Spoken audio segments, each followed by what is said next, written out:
₹1 पीक विमा घेतलेल्या शेतकऱ्यांसाठी सर्वात मोठी अपडेट। राज्यातील 29 जिल्ह्यात अखेर उर्वरित 409 कोटी रुपयांचा पीक विमा वाटपाची तारीख ठरली। 80,53,000 शेतकऱ्यांना पीक विमा 2024 साली मंजूर झाला होता। राज्यात एकूण 3,848 कोटी रुपये मंजूर, तर 3,439 कोटी रुपये शेतकऱ्यांच्या खात्यामध्ये जमा। एकूण 73,50,000 शेतकऱ्यांच्या खात्यामध्ये आतापर्यंत पीक विमा जमा करण्यात आलेला आहे।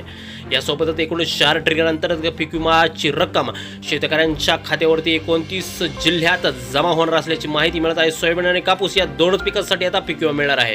दुसऱ्या टप्प्याचं वितरण नेमकं कधी सुरू होणार, कोणते जिल्हे याच्यामध्ये पात्र आहे, कोणते शेतकरी याच्यामध्ये पात्र आहेत, सविस्तर अपडेट जाणून घेण्यासाठी व्हिडिओ अगदी शेवटपर्यंत पहा आणि चॅनलवरती नवीन असाल चॅनलला सबस्क्राइब करा।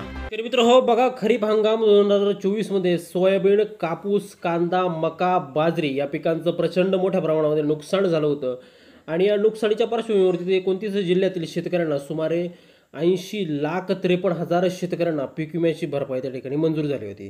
त्यापैकी आतापर्यंत एकूण 3,848 कोटी रुपयांचा पीक विमा हा मंजूर करण्यात आलेला आहे आणि याचं वाटपही बऱ्यापैकी त्या ठिकाणी चालू आहे।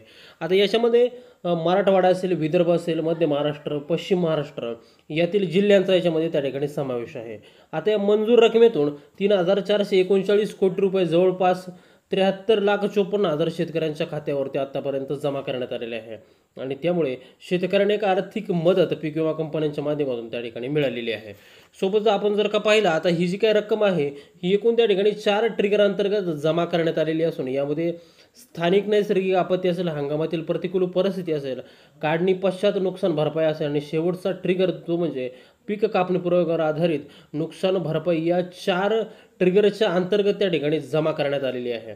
बघा शेतकरी मित्रांनो, यानंतर आपण जर का पाहिलं तर राज्य शासनाच्या नियमानुसार पहिला हप्ता जमा केल्याच्या नंतर पहिल्या 2 ट्रिगरसाठी जे शेतकरी पात्र झाले आहे अशा सर्व शेतकऱ्यांच्या खात्यावरती पीक विमा त्या ठिकाणी जमा होत आहे।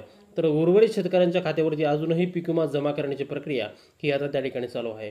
या 2 ट्रिगर अंतर्गत तब्बल त्या ठिकाणी 3,552 कोटी रुपये त्या ठिकाणी मंजूर झाले होते आणि ही जी काही रक्कम आहे आता 2,552 कोटी या 2 ट्रिगरच्या अंतर्गत त्या ठिकाणी 3,319 कोटी रुपये शेतकऱ्यांच्या खात्यामध्ये त्या ठिकाणी वितरित करण्यात आलेले आहे।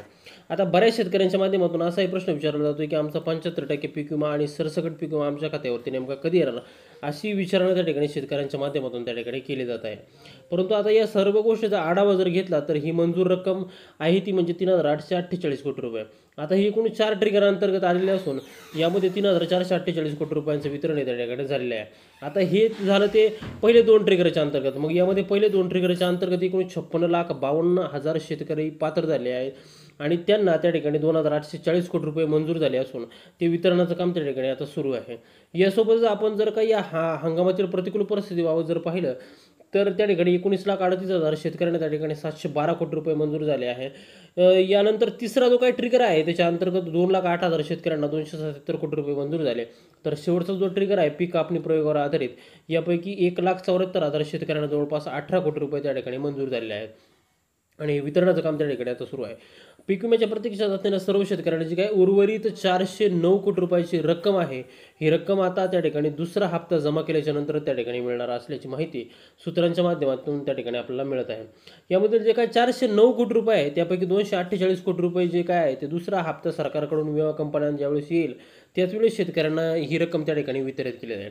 सोबत ही रक्कम आता नेमकी कधी वाटप होणार तर पुढच्या काही दिवसामध्ये शासन विमा कंपन्यांना दुसरा हप्ता त्या ठिकाणी देणार आहे आणि तो दिल्याच्या नंतर ते वितरण शेतकऱ्यांना त्या ठिकाणी केलं जाईल असं एकंदरीत चित्र आपल्याला त्या ठिकाणी दिसून येत आहे। त्यामुळे शेतकऱ्यांनी आपले जे काही तालुका कृषी अधिकारी असतील किंवा कृषी सहाय्यक असतील यांच्या संपर्कात राहून त्यांचा जो काही प्रलंबित पीक विमा आहे त्याच्याबद्दल वेळोवेळी अपडेट घेणं त्या ठिकाणी आता गरजेचं आहे।